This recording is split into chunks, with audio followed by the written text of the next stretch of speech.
Hello guys, welcome back. कैसे हैं आप सब? स्वागत है आप सभी का मेरे YouTube channel sports prediction expert UK पे, जहां पे मैं आपका होस्ट और आपका दोस्त उमेद किशन पेश है एक और गजब के डिटेल एनालिसिस वीडियो के साथ, जहां हम कवर करने वाले हैं टाटा आईपीएल 2025 के मैच नंबर 3 का डिटेल एनालिसिस, जो कि खेले जाने वाला है Mumbai Indians versus Chennai super Kings के बीच में, दी एल क्लासिको बैटल। और ये दोनों टीमें हम जानते हैं 5-5 बार चैंपियन बन चुकी हैं, छठी बार चैंपियन बनने की लाइन में लगी हुई हैं।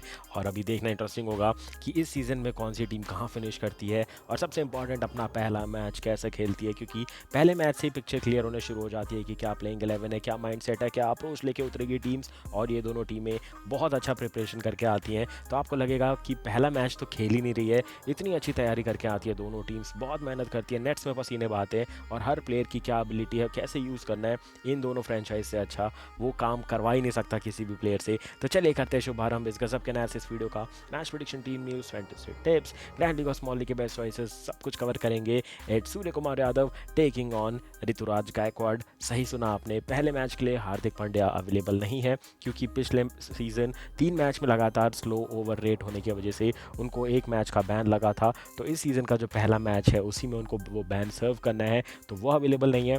पहला धक्का उनको वो लगा है। दूसरा, जसप्रीत बुमराह अवेलेबल नहीं है, ये दूसरी दिक्कत है। और तीसरा उनके लिए दिक्कत यह है कि क्या रोहित शर्मा पूरी तरीके से फिट एंड अवेलेबल है, क्योंकि उनने भी रिपोर्ट किया कि उनको थोड़ी इशू है। तो हो सकता है पहला मैच ना खेले, बट सेकंड मैच से रोहित अवेलेबल हो जाएंगे। तो चलिए करते हैं शुभारंभ, बढ़ते हैं आगे, कवर करते हैं सारे इंटरेस्टिंग टॉपिक। सबसे पहले बात करेंगे मैच प्रीव्यू की। तो हम जानते हैं मैच प्रीव्यू कैसा है। दोनों टीमें जब भिड़ती हैं तो पिछले सारे स्टैट्स भूल जाओ, क्योंकि हमारा देश दो कलर में बट जाता है, एक तरफ येलो दिखेगा, एक तरफ ब्लू दिखेगा, और मज़ा आता है, क्योंकि ऐसे एनकाउंटर ही वो होते हैं जो कि आईपीएल को अभी तक जीवित रखते हैं। क्योंकि हमने देखा हर तरफ मैच विनर्स हैं, लेजेंडरी प्लेयर्स हैं, तो इसलिए ये आइकॉनिक मैच देखने को मिलने वाला है। टीम न्यूज़ की बात करूँ तो मुंबई इंडियंस की मैंने आपको बात बता दी है। चेन्नई की बात करूँ तो इनने बहुत अच्छा ऑप्शन में मेहनत की है, और अपने न्यूक्लियर को चेंज होने नहीं देते, और जिस प्लेयर पे भरोसा है उसी को आगे लेके चलते हैं। प्लस हो सकता है एमएसडी का ये आखिरी सीज़न तो माँ ही मार रहा है, कितनी बार सुनने को मिलेगा वो देखना इंटरेस्टिंग होगा। इस सीज़न एमएसडी कितने छक्के लगाते हैं वो भी देखना इंटरेस्टिंग होगा। फिर बात करेंगे एक्सपेक्टेड प्लेइंग 11 की, +1 इम्पैक्ट प्लेयर की, कि किसको कौन सी टीम पिक कर सकती है एज एन इम्पैक्ट प्लेयर। 3 से 4 टैक्टिकल चेंजेस हो सकते हैं, बट एक ही प्लेयर खेलेगा as an impact player. Personally मुझे ये रूल बिल्कुल पसंद नहीं है, और 2027 तक ये रूल अभी तक बोला गया चलेगा, तो यहाँ से 3 सीज़न और मान के चलो इम्पैक्ट प्लेयर रूल हो सकता है। बट मैं वही चाहता हूँ, सैयद मुश्ताक अली ट्रॉफी में एक साल ट्राई किया गया, वहाँ से हटा दिया गया, तो यहाँ भी इस सीज़न के बाद तो हटा ही देना चाहिए। इससे अच्छा कुछ अलग रूल लेकर के आओ, बिग बैच का कोई रूल ले आओ, जहाँ पे 2 ओवर का पावर प्ले कहीं भी ऐसा फ्लोटर डाल दो, कुछ अलग अलग इनोवेट करके लाओ। बट ये इम्पैक्ट प्लेयर का रूल थोड़ा अजीब लगा मुझे, क्योंकि इससे ज़्यादा टीम्स कुछ प्लान तो ज़रूर कर सकती है, बट एग्जीक्यूट करने में कभी कभी दिक्कत भी होती है। उसको डिटेल में डिस्कस करेंगे, बट बात करेंगे पिच एंड ग्राउंड रिपोर्ट की, प्लेयर स्टैट्स की, फैंटेसी क्रिकेट टिप्स की, ग्रैंड लीग और स्मॉल लीग की बेस्ट चॉइस की, एंड फाइनली मैं प्रेडिक्शन सेक्शन में मिलेगी आपको मेरी एक तरफ ग्रैंड लीग की टीम, एक तरफ स्मॉल लीग की टीम। आप जो भी खेलना प्रेफर करते हैं वो टीम बना सकते हैं। थोड़ी बात कर लेते हैं इम्पैक्ट प्लेयर रूल की, जो मैं आपको बोल रहा था। बहुत लोग पूछ रहे थे कि मुझे क्यों नहीं पसंद, तो उसके मैं एक दो सजेशन दे दूँ। पहला, जब ये पहली बार आया था तो टीम्स ने इसको कैसे प्रिडिक्ट किया था, कैसे रीड किया था, कि भाई 18-19 ओवर में डिसाइड कर लो कि आपकी बैटिंग हो चुकी है, तो आपको किस बॉलर से रिप्लेस करना है, किस बॉलर की बॉलिंग 4 ओवर हो चुकी है, आपको किस बैट्समैन की ज़रूरत पड़ सकती है, उससे रिप्लेस कर लो। तो ये पहले सीज़न चला था इम्पैक्ट प्लेयर। धीरे धीरे जब दिमाग लगाना शुरू किया हर टीम ने, कोचेज़ ने, टीम मैनेजमेंट ने, तब उनने क्या देखना शुरू किया कि उनको ये था कि भाई अभी बैटिंग तो हो चुकी है, बीच में उतार दो, थोड़ी ओवर की फील्डिंग दे दो। मतलब आपका कोई मान लो बैट्समैन है, उसने 16वें ओवर तक बैटिंग कर ली है, अब आप चाहते हो कि भाई बैटिंग हो चुकी है और आपको रेडी रखना है उसको, कि मतलब ऑलराउंडर, मान लो अगर मैं केकेआर की बात कर रहा हूँ, वेंकटेश अय्यर जैसी बैटिंग करके चाहते थे, उनको 16वें ओवर तक बैठा के रखते थे कि भाई रुको, अभी हमें बैटिंग चाहिए होगी तभी हम निकालेंगे, वरना तुमसे बॉलिंग करवाएंगे। तो थोड़ा टेक्निकल चेंजेस होते थे, और लास्ट में जाके डिसाइड किया जाता था ठीक है इनको चेंज कर लेते हैं। खासकर ये कब करती थी, बॉलिंग टीम्स किया करती थी, कि मान लो किसी बॉलर के 16वें ओवर तक 4 ओवर हो चुके हैं। बेस्ट एग्जांपल मैं इसका दूंगा लखनऊ सुपर जायंट्स का। वो क्या करते थे, अमित मिश्रा से 4 ओवर करवा जाते थे, 16वें ओवर तक उनके 17वें ओवर तक 4 ओवर हो जाते थे, तो 3 ओवर वो उस बैट्समैन से फील्डिंग करवाते थे जिसको वो इम्पैक्ट प्लेयर में डालना चाहते थे, ताकि उनकी बॉडी गर्म रहे और वो बैटिंग करने आए तो वो फ्लो मेंटेन हो जाए। तो ये धीरे धीरे प्रोग्रेस हुआ। बट अब इस सीज़न से आप क्या देखेंगे, मान लो फटाफट अगर मैं इसी मैच की बात करूँ, सूर्य कुमार यादव ने डिसाइड कर लिया कि एज एन इम्पैक्ट प्लेयर मैं ही जाने वाला हूँ, बैटिंग करेंगे, फटाफट से इम्पैक्ट प्लेयर चेंज करेंगे, अगर उसके बाद इम्पैक्ट प्लेयर चेंज करेंगे, और मान लो 18वें ओवर तक सिर्फ 4 ही विकेट गिरा है, तो फटाफट से डिसाइड हो जाएगा कि नहीं भाई हमें बॉलर चाहिए। वरना देखेंगे अगर बैटिंग ऑर्डर में जल्दी विकेट्स गिर गए तो आप फटाफट से देखोगे इम्पैक्ट प्लेयर यूज़ हो जाएगा, वहीं पे एक बैट्समैन ऐड करके बैटिंग लाइनअप बढ़ा ली जाएगी। और बॉलिंग में भी सेम होगा, आपको लगेगा कि एक बॉलर शॉट लग रहा है मुझे, या फिर एक का दिन नहीं है, उसको 2 ओवर के बाद ही हटा दिया, जो बाद में आएगा वो 2 ओवर डालेगा। तो ये सब आप इस सीज़न में देखोगे, जो कि आपने अभी तक नहीं देखा, जहाँ पे सिर्फ एक बॉलर आएगा वो 2 ओवर डालेगा, ज़्यादा पिटाई हो जाएगी। और उसको ग्राउंड पे रखने से अच्छा आप सोचोगे कि 2 ओवर में किसी अपने अच्छे बॉलर से करवा लूँ, तो वो एक रिस्क लेगी टीम इस सीज़न में। तो ये थोड़ा कॉन्ट्रडिक्टरी हो जाता है। और ये भी जो हम लोग ड्रीम 11 पे फैंटेसी प्लेटफॉर्म पे प्रिडिक्शन करते हैं, वैसी प्रिडिक्शन हो गई, चल गया तो तुक्का, वरना तो अगर नहीं चला तो बहुत बुराई होती है। तो ये चीज़ देखने को मिलती है इम्पैक्ट प्लेयर रूल में। इस टॉपिक को यहीं क्लोज करते हैं, क्योंकि इसमें अगर डिस्कशन किया तो बहुत लंबा डिस्कशन होता है। सीधा बढ़ेंगे आगे, देखेंगे प्लेइंग 11। पहले बात करेंगे मुंबई इंडियंस की। तो यहाँ पे इनने ऑक्शन में बहुत अच्छी मेहनत की थी। पहला इनका रिटेंशन था बुमराह का, जो कि अभी इंजर्ड है, तो वो खेलने नहीं वाले हैं मैच। पंड्या इस मैच के लिए अवेलेबल नहीं है, ये है उनके सेकंड रिटेंशन। थर्ड रिटेंशन थे इनके सूर्य कुमार यादव, उसके बाद रोहित शर्मा को रिटेन किया था, तिलक वर्मा को रिटेन किया था। तो ये 4 से 5 इनके प्रॉपर रिटेंशन थे, जिसके इर्द गिर्द टीम बनाने का डिसाइड भी किया था। सबसे आराम से बैठे थे अनंत अंबानी, क्योंकि उन्होंने सोच के रखा था भाई टीम तो बनेगी, धीरे धीरे बनेगी बट बनेगी, और वही करते हुए नजर आए। ट्रेंट बोल्ट को इनने लिया, जो कि एक सेंसेशनल स्विंग है। फिर दीपक चहर को इनने लिया, तो 2 अच्छे स्विंग बॉलर आ गए। अगर बुमराह होते तो आप सोचो ये टीम कितनी लीथल है बॉलिंग के। अगर मैं ऑर्डर से देखूं, 3 पेसर तो यहीं कहीं कहीं कहीं नहीं, सारे मैचेस खेलने वाले हैं तीनों। फिर आपको नमनधीर दिखेंगे, जो कि आरटीएम में इनने लिया, जो कि एज एन ऑलराउंडर खेलते हैं, बहुत अच्छी हिटिंग एबिलिटी है इनके पास। विल जैक्स को इनने आरसीबी से छीन लिया, और अंबानी के बेटे ने यहाँ पे भाई हाथ भी मिला लिया था जाके आरसीबी के ओनर से, क्योंकि विल जैक्स को कोई नहीं छोड़ना चाहता था, बट आरसीबी ने छोड़ दिया ना, राइट टू मैच लगाया बट जाने दिया। फिर उसके बाद आप देखेंगे अली गजफ़र थे इनके पास अफगानिस्तान के, बहुत अच्छा काम हो सकता था इस सीज़न, बट अब वो इंजर्ड हो चुके हैं, तो उसके जगह पे मुजीबुर रहमान को पिक किया गया है अब स्क्वाड में।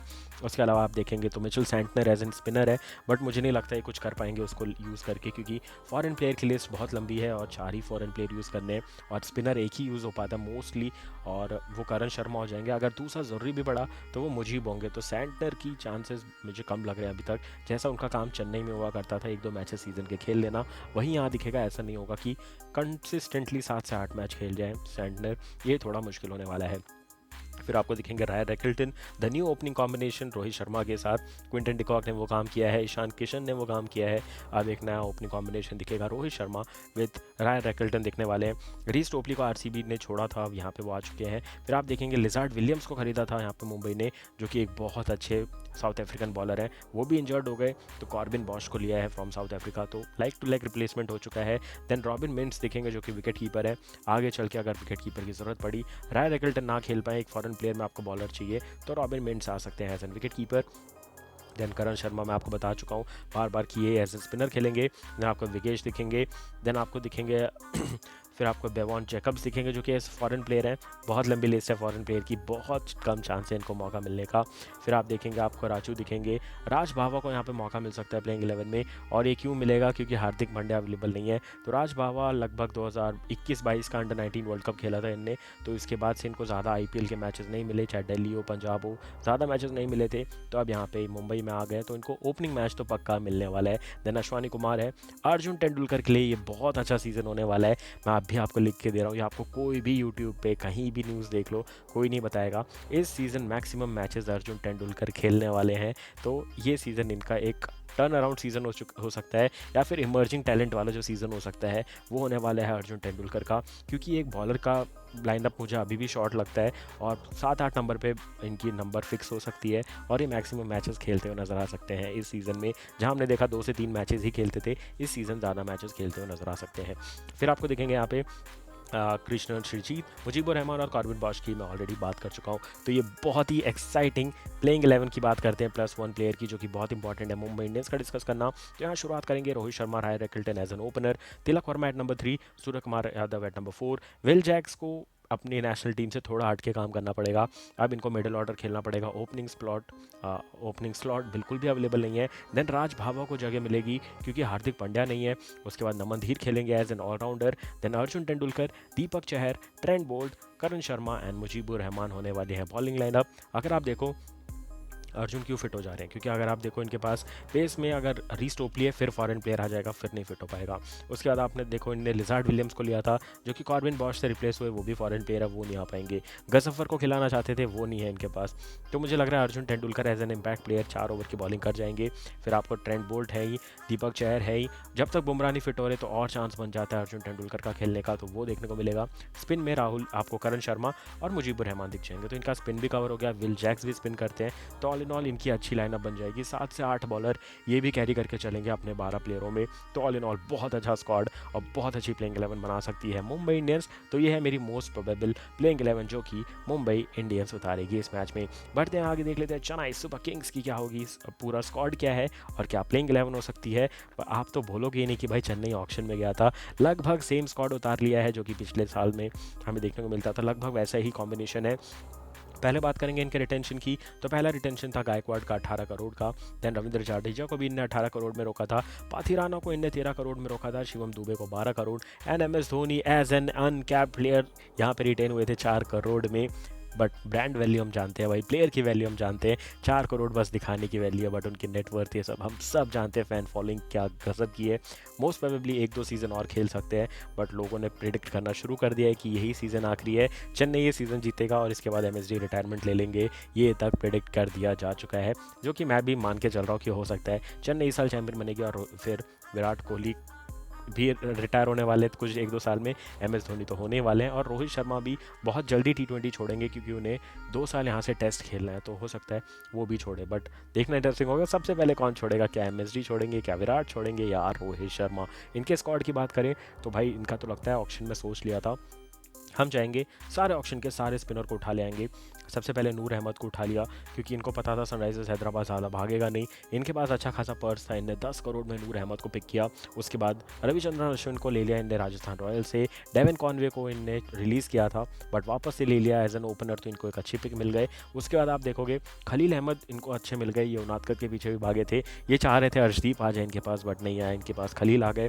फिर आप देखोगे रचिन रविंद्र है इनके पास, जो कि हम जानते हैं भाई इंडिया के अगेंस्ट इंडिया में पीट के जाते हैं, इनकी बैंगलोर में सेंचुरी है, चैंपियंस ट्रॉफी में 3 सेंचुरी लगा के आ रहे हैं, तो इंडियन ओरिजिन है, 3 प्लेयरों का नाम लेके चलते हैं, क्रिकेट भी बहुत तगड़ा खेलते जा रहे हैं। देन राहुल त्रिपाठी इनने सनराइजर्स हैदराबाद से पिक किया और वो एक अच्छा पिक है क्योंकि वो अच्छी स्पिन खेलते हैं और चेन्नई में स्पिन होने वाला है बहुत बेहतरीन, तो यहाँ पे आपके पास अच्छे बैट्समैन होने चाहिए। रहाणे के पीछे सरप्राइजिंगली ये लोग नहीं गए थे और आप कभी भी सीएसके की हिस्ट्री देख लो, रॉबिन उथप्पा हो गए, शेन वॉटसन हो गए, फिर 1-2 फिर अंबती रायडू ले लो, एक अच्छा स्पिनर खेलने वाला प्लेयर हमेशा से इनके पास मिडल ऑर्डर में होता है। अभी पिछले साल तक वो काम दुबे ने किया है जो स्पिन पे छक्के मार रहे हैं लगातार, बट अगर मैं गैप ढूंढने की बात करूँ, सिंगल डबल चलाने की बात करूँ, तो वो राहुल त्रिपाठी करते हुए नजर आने वाले हैं इस सीज़न चेन्नई के लिए। उसके बाद आपको देखने को मिलेंगे अंशुल काम्बोज, देन आपको सैम करन दिखेंगे जो वापस से अपने चेन्नई की टीम में आ चुके हैं, ये इधर ही घूमते रहते हैं, कभी पंजाब जाते हैं, कभी चेन्नई जाते हैं, फिर पंजाब आते हैं, फिर चेन्नई जाते हैं, यही 2 टीम है जो इन पे थोड़ा ज़्यादा बोली लगा जाती है। उसके बाद आपको सिमरजीत सिंह दिखेंगे, माफ़ कीजिए गुरप्रीत सिंह दिखेंगे, फिर नेथन एलिस इनके पास एक फास्ट बॉलिंग ऑप्शन है क्योंकि इनको लुंगी एंड गीडी नहीं मिले जो इनके पास बहुत साल से थे, और सबसे बड़ी चीज़ ड्वेन ब्रावो का तो इनको रिप्लेसमेंट ही नहीं मिला है, तो इनको एक फॉरेन प्लेयर चाहिए होता है जो कि लीथल पेसर होगा, और अभी होबार्ट हरिकेन इनको चैंपियन बना करके आ रहे हैं नेथन एलिस, तो चैंपियन प्लेयर को लिया है तो वो अपना कंट्रीब्यूशन ज़रूर से करके देंगे।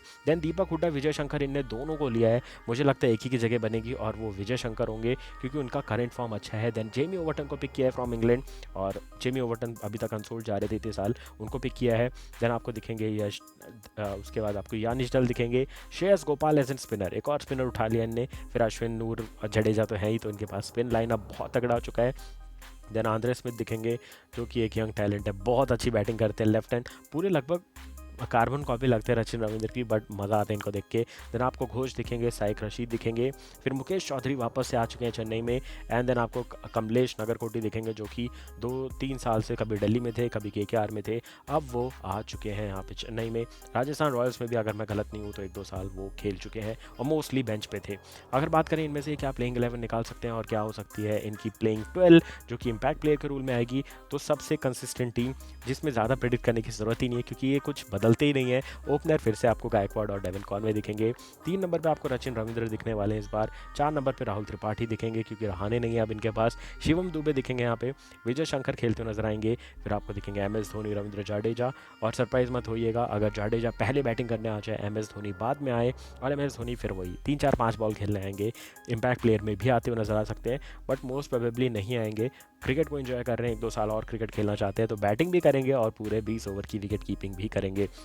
फिर आपको दिखेंगे रविचंद्रन अश्विन, फिर आपको पथिराना दिखेंगे, खलील अहमद दिखेंगे एंड नेथन एलिस दिखेंगे। तो आप देखोगे इनके पास पेसर का दिमाग ज़्यादा लगाने की ज़रूरत नहीं है।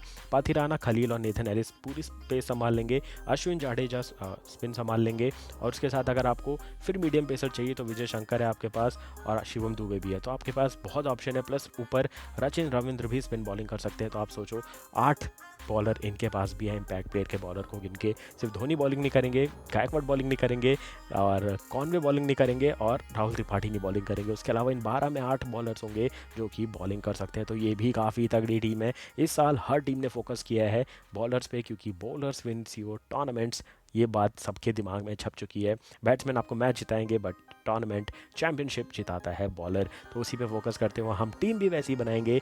तो आपको दिखेगी फैंटेसी टीम और पिच एंड ग्राउंड रिपोर्ट। तो पहले बात करेंगे इस MA चिदम्बरम स्टेडियम की। तो पूरी तरीके से रिनोवेट किया गया है। हमने देखा था यहाँ पे बहुत स्पिन होती थी और जब मार्च अप्रैल का टाइम आता है तो यहाँ बहुत गर्मी होती है। तो वो जो लू वाली जो हवा होती है ना वो ग्राउंड पे से क्रॉस होती थी, तो वो उसको कवर करने के लिए अब ग्राउंड थोड़े ऊंचे बना दिए गए हैं और ऐसा कंडीशनिंग सिस्टम बनाया गया है कि वो जो थोड़ा स्पेस आपको दिख रहा है वहाँ से जो हवा आती है वो थोड़ी कट के आती है, तो इतनी गर्म हवा नहीं रहती। टेम्परेचर बहुत जल्दी डाउन होता है। बट सबसे अच्छी दोनों टीमों के लिए बात शाम का मैच है भाई। यहाँ पे भले ही आपको पसीने कितने आए, शाम को मैच सब खेलना चाहते हैं। और शाम को खेलने पे यहाँ पे जो दूसरी दिक्कत है वो है ड्यू की। यहाँ बहुत ज़्यादा ड्यू आता है और जो 3 बॉल का रूल है वो सबसे पहले मुझे लगता है यही काम आने वाला है क्योंकि यहाँ पे ड्यू आएगा। 5 से 10 डिग्री टेम्परेचर ईजिली ड्रॉप होता है यहाँ पे। तो आप देखोगे जो बाद में बॉलिंग करेगी टीम उनको 11वें ओवर के बाद न्यू बॉल मिलने वाली है, जो कि नया रूल है कि 3 बॉल यूज़ होगी। पहली टीम जो बैटिंग करेगी वो एक ही बॉल से 20 ओवर खेलेगी और दूसरी टीम 2 बॉल से खेल सकती है। अगर 11वें ओवर के बाद ज़्यादा ड्यू हुआ तो अंपायर डिसाइड करेंगे कि दूसरी बॉल देनी है या फिर सेम बॉल से कंटिन्यू करना है। तो टॉस पे भी ये चीज़ दिमाग लगाने वाली है। अगर आपको लग रहा है ड्यू है तो आपकी बॉल चेंज होगी, बट ड्यू आना चाहिए, वो अंपायर्स कॉल है, वहाँ पे जाके आप लड़ाई नहीं कर सकते। पिच की बात करें, स्पिन को बहुत मदद करेगी और पिच बनाई भी वैसी गई है। टीम भी चेन्नई ने ऐसी बनाई है कि हम स्पिन खेलने वाले हैं और हम स्पिन खिलाने वाले हैं। तो आप मान के चलो 12 से 16 ओवर स्पिन होने वाली है। 12 ओवर तो कहीं नहीं गए, कहीं नहीं मतलब कहीं नहीं गए। जडेजा करेंगे, अश्विन करेंगे, फिर रचिन रविंद्र से भी 2 ओवर करवा दिए और कहीं पे अगर किसी को मन किया तो एक और स्पिनर जोड़ दिया टीम में, नूर अहमद को खिला दिया, तो भाई हो गया इनका। 20 ओवर की स्पिन भी करवा सकती है CSK। इतना अच्छा स्पिन डिपार्टमेंट लेकर के चल रहे हैं। हम श्रेयस गोपाल को भी भूल गए। तो आप सोचो 20 ओवर की स्पिन बॉलिंग करने का दम रखती है चेन्नई सुपर किंग्स इस सीज़न में। बात करेंगे पिच पे बहुत टर्न है, स्पिन होती है, बट आपको पहले जब हार्ड बॉल है तभी रन बनाने, उसके बाद यहाँ पे हमने देखा रन नहीं बनते हैं। तो दोनों टीम्स पावर प्ले में धमाका मचाएगी। शाम के मैच में हमने देखा है फास्ट आउटफील्ड होती है और ड्यू होती है तो भाई रन चेज एकदम आसान हो जाते हैं यहाँ पे। फर्स्ट इनिंग का एवरेज स्कोर 151, सेकंड इनिंग का है 127, 152 155 रन बनते हैं यहाँ पे। मैंने वही प्रेडिक्ट किया है, बट ये विनिंग टोटल हो जाता है, यहाँ पे डिफेंड हो जाते हैं। अगर आपने अर्ली 2 से 3 विकेट ले लिए तो मिडिल ऑर्डर में घुसते ही आपको जल्दी विकेट मिलते हैं। कैप्टन को क्या करना है, टॉस जीतो, बैटिंग ले लो, क्यों बाद में स्पिन ज़्यादा होगी। मतलब आपको लालच हो जाएगा कि ड्यू आ रही है तो भाई मैं चेज़ करने जाता हूँ, बट बाद में टर्न भी ज़्यादा होता है तो आप वहाँ फंस जाते हैं। विन परसेंटेज, चेन्नई अपने होम स्टेडियम MA चिदम्बरम में खेलने वाली, चैपॉक में खेलने वाली है, इसलिए मैंने 1% ज़्यादा दिया है, 49% दिया है मैंने MI को। यह है मेरा प्रेडिक्शन। चलिए बढ़ते फटाफट से आगे देख लेते हैं हमारा फाइनल सेक्शन, जो कि है ग्रैंड लीग और स्मॉल लीग की टीम। लेफ्ट में दिखेगी ग्रैंड लीग की टीम, जहाँ विकेट कीपर में दिखेंगे डेविन कॉनवे और बल्लेबाजी में दिखेंगे सूर्या, शिवम दुबे एंड आपको उसके साथ रचिन रविंद्र दिखेंगे। और उसके बाद मैंने 2 और बैट्समैन को रखा है, बैट्समैन रखे हैं मैंने। यहाँ पे आपको दिखेंगे गायकवाड़ और तिलक वर्मा। और राउंडर्स में दिखेंगे आपको Ravindra Jadeja, Will Jacks. Bowling में दिखने वाले हैं आपको दीपक चहर, खलील अहमद एंड पथिराना। कैप्टन की चॉइसेस, पहली चॉइस दिखेंगे आपको यहाँ पे विल जैक्स। उसके अलावा आप बना सकते हैं शिवम दुबे और रचिन रविंद्र को कैप्टन, क्योंकि दोनों बैटिंग बॉलिंग दोनों से कंट्रीब्यूशन करेंगे। वाइस कैप्टन की पहली चॉइस है जाडेजा, दूसरे रहेंगे खलील अहमद। बात करेंगे स्मॉल लीग की टीम की तो विकेट कीपर में रहेंगे यहाँ पे राय रैकल्टन, जो कि ओपनिंग करेंगे रोहित के साथ। बल्लेबाजी में मैंने रोहित को रखा है, सूर्य को रखा है, दुबे को रखा है, रचिन रविंद्र को रखा है और आपको दिखेंगे यहाँ पे गायकवाड़। ऑलराउंडर्स में सिर्फ 2 ही रखे मैंने, जडेजा को रखा है और विल जैक्स को रखा है। बॉलिंग में मैंने ट्रेंट बोल्ट, बुमराह और खलील अहमद को रखा है। बुमराह को रखने का एक ही था, मेरे को टीम सेव करनी थी, बट 11 प्लेयरों के ज़रूरत पड़ती है। मुझे 10 टीम प्लेयरों के साथ टीम को सेव करना था। मैंने बुमराह को बस रख दिया एज अ प्लेस होल्डर कि जैसे ही प्लेइंग 11 पता चलेगी मैं उसके हिसाब से टीम बनाऊंगा। अगर कहीं से भी मुंबई ने मुजीब को खिला लिया तो मैं मुजीब को ले लूँगा, और अगर चेन्नई ने कुछ ऐसा चेंज कर दिया जो कि हमने सोचा ही ना हो, श्रेयस गोपाल को खिला लिया, फिर आंध्र को खिला लिया, कुछ भी चेंज किया, तो उसके हिसाब से मैंने बुमराह को बस रखा है। वो पक्का चेंज होगा फाइनल टीम में। कैप्टन की चॉइस रहेंगे यहाँ पे गायकवाड़ और सचिन रविंद्र। वाइस कैप्टन की चॉइस रहेंगे सैम करन और राय रिकल्टन। यहाँ पे सैम करन है, याद रखिएगा, शायद मैंने विल जैक्स बोल दिया, बट सैम करन को रखा है मैंने यहाँ पे। तो फटाफट से टीम बना करके रेडी हो जाइए। एल क्लासिको का संडे का धमाकेदार मैच होने वाला है। इसके बाद match number 4 and match number 5 जो कि मंडे ट्यूसडे को खेले जाएंगे। फिर लगातार बैक टू बैक एनालिसिस आने वाला है। तो मिलूंगा बहुत जल्द आपसे आने वाले मैचेस के एनालिसिस वीडियो के साथ। तब तक के लिए मुझे दीजिए इजाजत। Thank you for watching this video guys. Have a great match ahead and take care.